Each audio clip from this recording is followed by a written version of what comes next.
Hi guys. Nasa Hi guys. Ngayon ay araw ng Martes. At bukas exam namin pero hindi pa ako nakakapag-review. Siguro mamayang gabi. Hindi ko alam kung anong mangyayari. Magka-cramming ata ako. Ngayon, tumakbo ko 3 kilometer without stopping. Yung slow run lang para titingnan ko kung anong oras. So, pace ko is 7.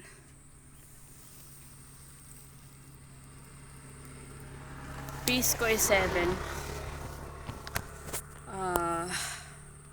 Yun yung nakita ko. Pero, last day, yung mga nakaraan na nagtry ako mag-run ng 3 kilometer, yung pacing ko is 5:50 to 6 yung pacing ko.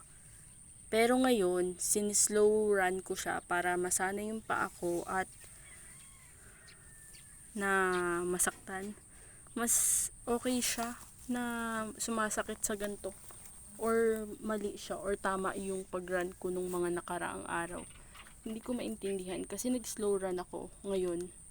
Tapos ngayon sumasakit yung binti ko for 3 kilometer. Pero nung mga nakaraang araw, tumatakbo ako ng 3 kilometer lang. Ganun yung pace ko. Ano yung tama? Yung run talaga or gantong run para masana yung paa ko na masakit.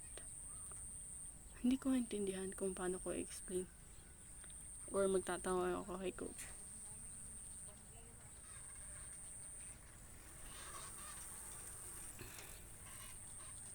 Tapos itong camera ko, hindi ko alam kung tunay siya kasi alam kong malaki yung pisngi ko. Tapos sa camera, pero parang normal lang. Tama yung sun. Mataas pa yung araw kaya tumigil muna ako dito sa kubo para i-video tong nararamdaman ko. Tumigil ako dito after 3 kilometer. So, pagkakita ko 7 nga ang pace ko. Tapos, titingnan ko kung kaya kong itaas pa yung pace ko. Ibaba pa yung pace ko. Hindi ko alam eh. Pupunta akong Panggulayan. Kasi kaninang umaga sobrang dami kong nakaing sweets. Naisip ko i-burn siya. Mahirapan ako kung isang araw ko lang siya may burn. Bukas ulit sa sunod. Tas Friday rest. Sabado, Linggo, Lunes, Martes. Another run. Webes rest. Binivideohan ko yung sarili ko. Hindi ko alam kung anong voice meron ako ngayon. Pero this voice is when I talk to my friends. Ganito ako magsalita. Nakakatuwa.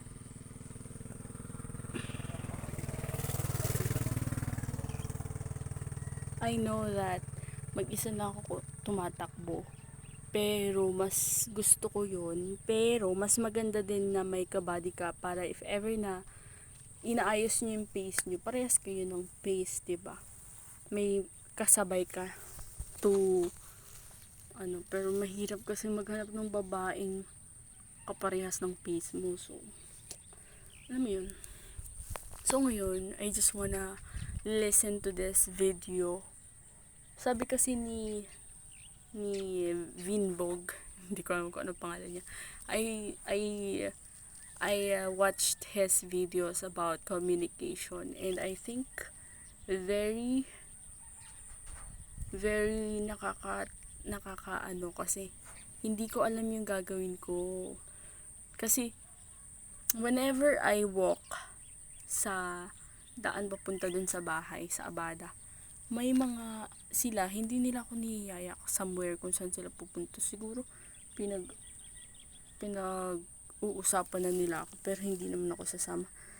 Ang masama sa akin kasi ang tahimik ko na parang hindi na nila alam kung anong iisipin. Hindi ko nila alam kung anong iniisip ko pero hindi naman ako masamang tao. I just wanna like be silent and if ever wala namang nagtatanong walang sasagot. Ganun. So ngayon, i-start natin yung running natin after a while, after 6 minutes, another 1 minute pa nitong video. So, that's all. I just wanna say na ang pace ko ngayon is 7 kapag mabagal lang yung takbo ko. Pero tuloy-tuloy siya, walang tigil. Pero kapag naman tumatakbo ko na ang pace ko is 5:50 to 6:15, may tigil in both time eh. Pero tinitigil ko yung sa Strava ko, so hindi siya counted.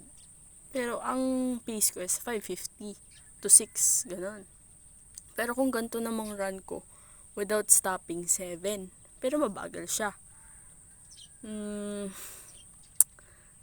Paano ko ba siya i-improve? Ang gusto ko mangyari is kapag tatakbo ako ng 5:50, non-stop siya. So, kapag naging 3 kilometer siya, 5 times 3, 15 plus 50 plus 50 plus 50 seconds, bali 2 minutes yon. And ang 2 minutes and 30 seconds. So 17 minutes and 30 seconds. Yun yung pinakamabilis ko ng takbo kapag 3 kilometers. By the way, sasali pala ako sa 3 kilometer run sa Fun Ryan ng Pinamalayan.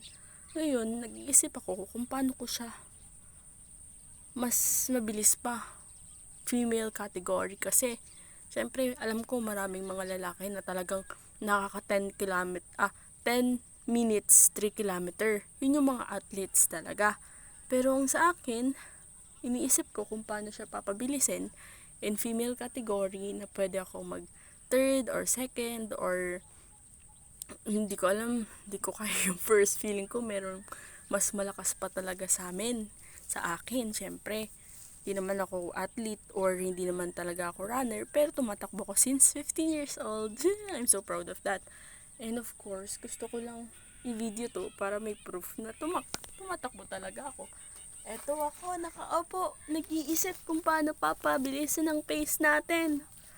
3 kilometer category lang yung pinili ko kasi alam ko na kapag 5 kilometer or 10 kilometer, oh my gosh, yung pace ko magiging 9. At patigil-tigil ako doon. Hindi ko kakayanin. Pero kapag 3 kilometer, kaya kong non-stop at pabilisin yung sarili ko. Happy pace, tapos maintain that pace, tapos ganun. Try ko ulit tumakbo ng 3 kilometer ulit, tapos tigil, tapos titingnan ko ulit, tapos i-video ko ulit siya. Yun yung gagawin natin. Sabihin ko kung anong pace natin after 3 kilometer ulit. Ang ganda ko dito sa video, and thank you! Ang plan is tatagtagin natin tong pisngi natin by running.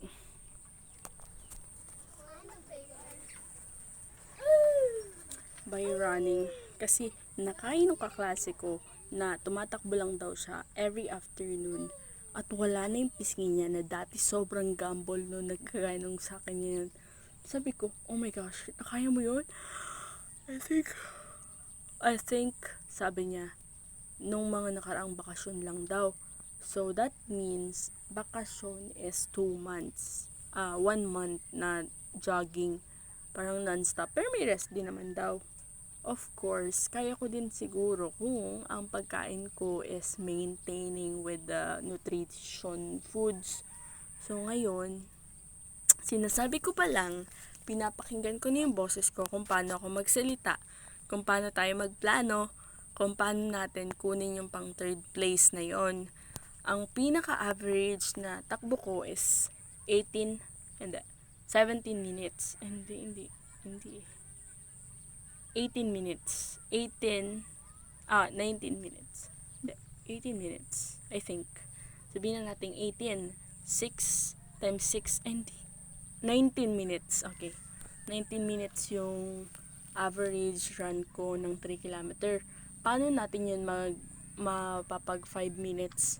Every afternoon ba tayo tatakbo? Or every morning? Or sabi ko kay Papa, pwede ba akong tumakbo ng umaga at saka hapon. Sabi ko ganyan. Sabi ni Papa, okay lang naman. Basta i-maintain mo yung weight mo. Kasi kumakain ka ng marami, tas tatakbo ka, wala din yung takbo mo. So, sabi ko, oo ano. So, ngayon, ayusin na natin yung pagkain natin. Dapat may nutrients siya. Even 2 meals lang. Umagahan, 9:00. Tanghalian, 3:00. Between, pero hindi ko ata kakayanin. Kasi kumakain kami ng mga kaklase ko ng 12:00. Mismong after dismissal of the last subject before lunch. So, umagahan, kumakain ako. Tapos tanghali, tapos hapunan sa bahay. Sabi ko ayoko, pero minsan nagugutom ako. So, napapakain din ako ng hapunan. Tagihawat. Pero maayos naman ah. Hindi ko na siya problema itong tagihawat ko. Right now, ang problema ko is 1 week na akong hindi pa dinadatnan. Pero, it's not a big deal. Kasi every, 1 to 2 weeks naman ako. Sometimes, na bago ako datnan. And thankful sa aking pasta. Kasi pinapastahan ako ni ate. Tapos pinabunot na yung bulok dito. Tapos pinapastahan din yung dalawa dito. Dito. Tapos, postiso na lang inihintay ko. And I don't know how much the postiso, the denture is. And I'm going to making sure that before OJT, malapit na, may magkakapostiso na tayo. Pag tayo binigyan ni ate ng allowance, make sure ko na hindi ko magagastos yung 2K doon. Gagawin natin, ayusin natin ang sarili natin, di tayo magpapakagastos. So ngayon, wala na nga ang araw, kaunti na nga lang, ay tatakbo na ulit tayo ng 3 kilometer ulit. So after nitong video na to, papanoorin ko siya mamaya kung paano ako magsalita, kung paano siya sa pandinig ko, at ano yung mga bagay na lagi kong ginagawa. Gumaganon ba ako? Or dapat ganun lang siya? Or bakit gumaganon ako? Or bakit gumaganon ako? Or kung ano napupunta ng mata ko, diba? Kagaya nito, gumaganon ako. Dapat pag ganyan, gumaganon ako. Okay? Okay. Right now, it's currently 5:53. And we are going to run 3 kilometer again hanggang Panggulayan. At titingnan natin kung anong pace. Ay, wait lang. Magpo-push up muna tayo ng 10. Ilang pace ulit yon hanggang Panggulayan. 3 kilometer ulit yung tatakbohin natin. Okay? Okay. Wait lang. It's me, Milky. Gusto ko mag-vlog. Kung malinaw ba tong camera ko? Parang gusto ko na mag-vlog. Hello! Samahan niyo ako mag-vlog. Samahan niyo akong mapanalo. Ang goal natin is maka 3rd, 2nd. Ang first kasi alam ko talaga may mas malakas sa akin. So, let's go! Fun run sa Pinamalayan! It's been parang 1 week since we practice. How long is, I don't know pa.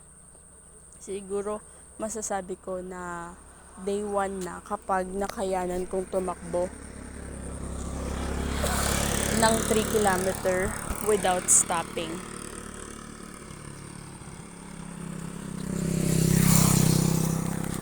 Masasabi kong day 1 of training na kapag for 3 kilometer category sa fun run kapag tumakbo ako ng 3 kilometer without stopping. So ngayon, let's just vlog. Let's just show ang ganda, oh. Yeah! Ang ganda ng sunset pala. Diba? Ang ganda. Oh, ang ganda na, no? Ang ganda niya. Ayun nga.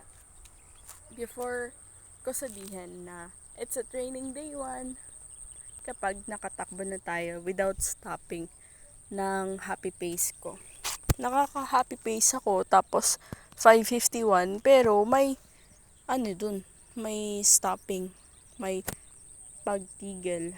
Kiniklik ko yung resume after ko mag-stop. So, right now, let's just do it. Bye-bye!